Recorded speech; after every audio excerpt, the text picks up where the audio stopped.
She said, "You're not giving me full access to your savings. That's financial abuse." I replied, "You're right." Then I just dumped her and moved on with my life. I'm Aaron, 31M. My girlfriend, well, ex now, Lena is 29F. We were together just under 2 years, living together for 8 months. On paper, we probably looked solid. No cheating scandals, no screaming matches, no dramatic breakups at bars. Just 2 adults with jobs and a shared lease. At least that's what I thought.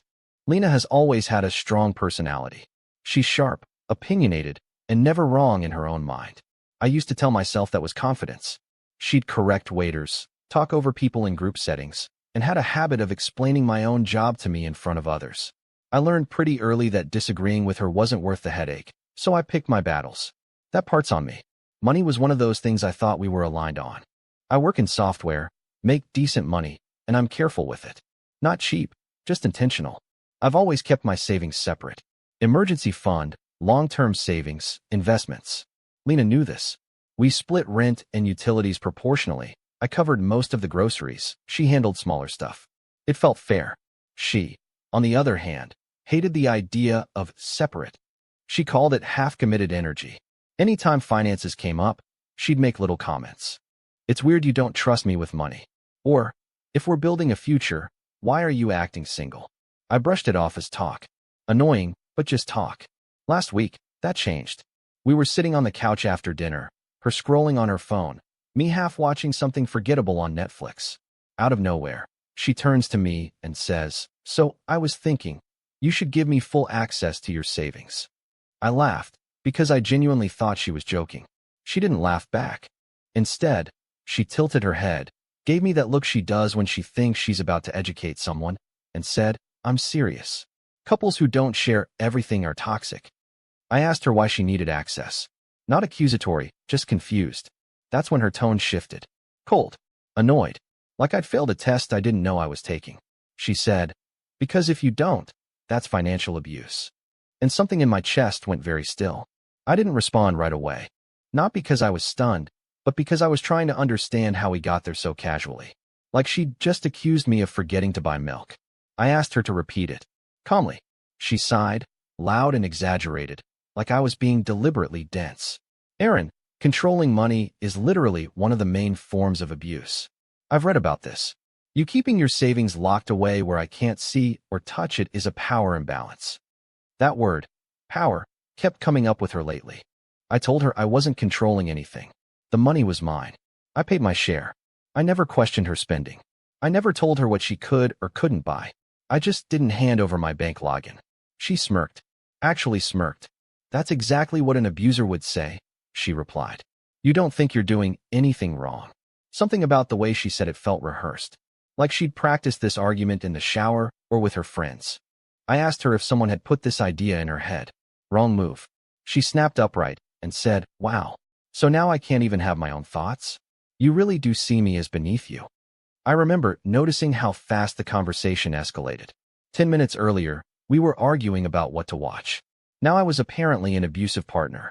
She went on a rant about trust. About how real couples don't hide things. About how if I got hit by a bus tomorrow, she wouldn't even know what accounts existed. I told her we could talk about planning, beneficiaries, wills, normal adult stuff. "That's not the same," she said sharply. "That still puts you in control." I asked her directly, "What are you actually asking for?" She crossed her arms. "Your login. All of it. Savings, investments, everything. Full transparency." I said no. Not angrily. Not dramatically. Just no. Her face changed instantly. No yelling yet. Just this tight, offended smile. "Okay," she said slowly. "Then let me be clear. What you're doing is financial abuse, and I won't stay in a relationship where I'm being controlled." That was the moment. The exact moment. Not because she wanted access to my money, but because she was willing to label me an abuser to get it. I nodded and said, "You're right." She blinked. "Excuse me." "You're right," I repeated. "This isn't healthy." She relaxed, visibly. Thought she'd won. Then I added, "So we're done." The silence after that felt heavy, like the air dropped out of the room. For a second, she just stared at me like I'd spoken a foreign language. "We're what?" she asked. "Done," I said again, just as calm. My heart was beating hard, but my voice didn't shake. That surprised me. I wasn't angry. I wasn't sad. I just felt clear. She laughed, short and sharp. You're being dramatic. Sit down. I stayed where I was. No, I said. I'm not giving you access to my money, and I'm not staying with someone who calls me abusive when they don't get what they want. Her face hardened instantly. So you're punishing me for setting boundaries? That word again. Boundaries. Everything was a buzzword with her lately. I'm responding to yours, I replied. You said you won't stay? I'm agreeing. She stood up and started pacing, running her hands through her hair like this was suddenly my meltdown. Unbelievable. Do you hear yourself? You're throwing away a 2-year relationship over money. No, I said. I'm ending it over manipulation. That's when the insults started. Not yelling. Lena didn't yell.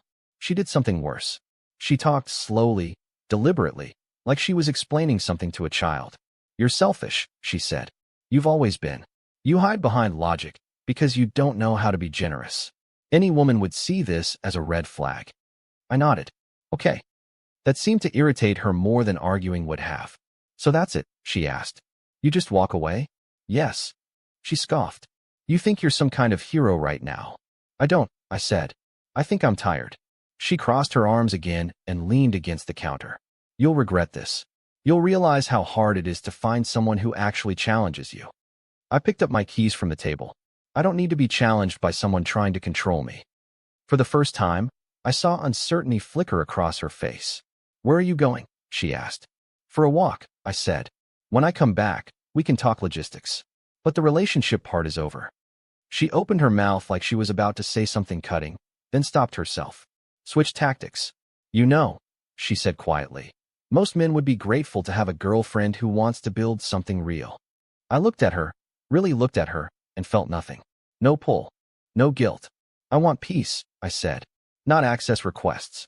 I walked out before she could respond, and for the first time in 2 years, the silence felt like relief. I walked for almost an hour. No music, no phone scrolling. Just me, the cold air, and that strange calm that comes after you finally stop arguing with reality. When I got back, the apartment lights were all on. Every single one. That should have been my first clue. Lena was sitting at the kitchen table with her laptop open, my notebook beside it. The one I used to track bills and savings goals. She didn't look up when I came in. I made a list, she said, tapping the table. Since you want to be impulsive, I figured I'd be practical. I didn't sit down. She finally glanced up, annoyed. We need to talk about how this is going to work. You can't just kick me out. I'm not, I said. We're both on the lease. We'll handle it like adults. She rolled her eyes. There you go again. Detached. Cold. This is exactly what I'm talking about. I noticed she'd already poured herself a glass of wine. It wasn't even 9 p.m. I told my sister what you said, she continued. She agrees this is financial abuse. Honestly, I'm being generous, even staying calm. That word again. Abuse. Thrown around like a tool. I asked her why my notebook was open. Oh, she said casually. I was just trying to understand what you're hiding. That did it. I told her to close the laptop. Now, she laughed. You're acting guilty. No, I said. You're crossing a line. She shut it, hard, and stood up. So what? Now you're going to lock everything down even more. Prove my point. I took a breath. Lena, listen carefully. We are broken up. I don't owe you explanations, access, or justification anymore. Her face flushed red. After everything I've invested in you. That stopped me. What exactly did you invest? I asked. She opened her mouth, then closed it. Tried again. Time. Emotional labor. Support. I nodded. So did I. She stepped closer. You think you're so superior because you make more money. I never said that. You don't have to, she snapped. It's written all over you. That's when I realized something uncomfortable but clarifying. This was never about shared finances. It was about control. About leveling the field in a way that only benefited her. I grabbed my overnight bag from the closet and started packing essentials. Her voice sharpened. If you walk out again, don't bother coming back. I zipped the bag and looked at her. I already did. And for the first time since this started, she looked scared. I stayed at a friend's place that night. Spare room, clean sheets, no questions asked. He didn't push for details, just handed me a beer and said, couch or bed. That was enough. The next morning, my phone was full. Missed calls. Long texts. Voice notes I didn't open. By the time I finally checked, the tone had already shifted. The first messages were angry, accusations about abandonment, about how I ran away when things got real. Then came the rewrites. I didn't mean abuse like that. You're twisting my words. We were just having a conversation. By noon, she was bargaining. We don't have to share everything right now. Maybe just visibility, not access. We can talk to a therapist. I didn't respond. That afternoon, I went back to the apartment with my friend. Not for emotional support, just a witness. I didn't trust her not to twist things later. Lena was waiting. She'd cleaned. Like deep cleaned. Candles lit. Music low. She was dressed like it was date night. You brought backup? She said, eyes flicking to my friend. Just here to grab my stuff? I replied. Her jaw tightened. You're really doing this? I nodded. She followed me room to room, narrating. You're acting like I stole from you. I was trying to build a future. You're proving you don't value partnership. When I picked up my documents folder, she snapped. So that's it, she said. You get to walk away with everything? I stopped and looked at her. Everything I brought in, yes. She laughed bitterly. God, you're such a stereotype. I didn't ask which one. As we headed out, she said the line she probably thought would land hardest. You know you'll never find someone who cares enough to fight for this. I paused at the door, turned back, and said quietly, I don't want someone who fights me. She didn't follow us out. That night, I changed every password. Bank accounts, email, cloud storage. Not because I was scared, but because I was done pretending trust meant exposure. 2 days later, I signed a new lease. And for the first time since we started dating, my money and my life felt like my own again. I thought that would be the end of it. Clean break. Move on. Learn the lesson and don't look back. I underestimated how hard Lena took losing control. A week after I moved out, she emailed me. Not texted, emailed. Subject line, documentation. Inside was a long, structured message. Bullet points. Headers. It read less like something from an ex and more like a case file. She claimed I had financially destabilized her by leaving. That my refusal to share savings had created dependency dynamics. That my sudden exit caused emotional and economic harm. She attached screenshots, rent statements, old Venmo payments, even a photo of groceries I'd bought months ago, circled in red like evidence. At the bottom, she wrote, I'm not trying to escalate this, but I need you to acknowledge the harm you caused. I stared at the screen for a long time. Not because I felt guilty, but because I finally saw the pattern clearly. Everything with Lena had always been about narrative. Whoever controlled the story controlled the situation. When she couldn't access my money, she reframed it as abuse. When I left, it became harm. If I stayed silent, she could decide what the silence meant. So I replied once. Short. Direct. Do not contact me again except regarding lease logistics. Any further accusations should go through a lawyer. She responded within 5 minutes. Wow. Threatening me now? I didn't answer. 2 days later, she posted something vague on social media. No names, but clear enough. A long caption about men who weaponize finances and how emotional abuse doesn't always look loud. Comments flooded in. Heart emojis. So proud of you. You're so strong. A mutual friend texted me asking if I was okay. That one hurt more than the post. Not because I cared what strangers thought, but because Lena knew exactly how to frame herself as the victim without ever mentioning the part where she demanded my bank passwords. That night, sitting alone in my new place, I finally felt the anger hit. Not explosive, just heavy. I realized something important then. I didn't dodge a breakup. I dodged a future where every boundary would have been turned into an accusation. And that thought made the anger fade almost as quickly as it came. About 2 weeks after the breakup, Lena tried one last angle. She showed up at my work. Not inside. Security wouldn't allow that. But in the lobby, leaning against the wall like she just happened to be there. I found out because the receptionist messaged me asking if I knew a woman named Lena who says it's urgent. I told her no. Then I sighed and said yes. Against my better judgment, I went down. She looked different. Softer. No sharp edges. Hair pulled back. Neutral clothes. Eyes tired instead of angry. If I didn't know better, I might have believed it was genuine. Hi, Aaron, she said quietly. I didn't hug her. Didn't smile. What do you want? She flinched, just slightly. I think things got out of hand. I waited. She talked. About stress. About fear. About how she'd read too much online. About how the word abuse was too strong and not what she meant. She said she felt abandoned. Said she panicked when she realized how much power I had and how little she had. That part was the closest thing to honesty I'd heard. I didn't want your money, she said. I wanted to know you couldn't leave me stranded. I looked at her for a long moment before answering. That's exactly why I left. Her eyes filled. So that's it. You won't even talk about fixing this. I shook my head. Lena, you tried to trap me with language. You tried to shame me into compliance.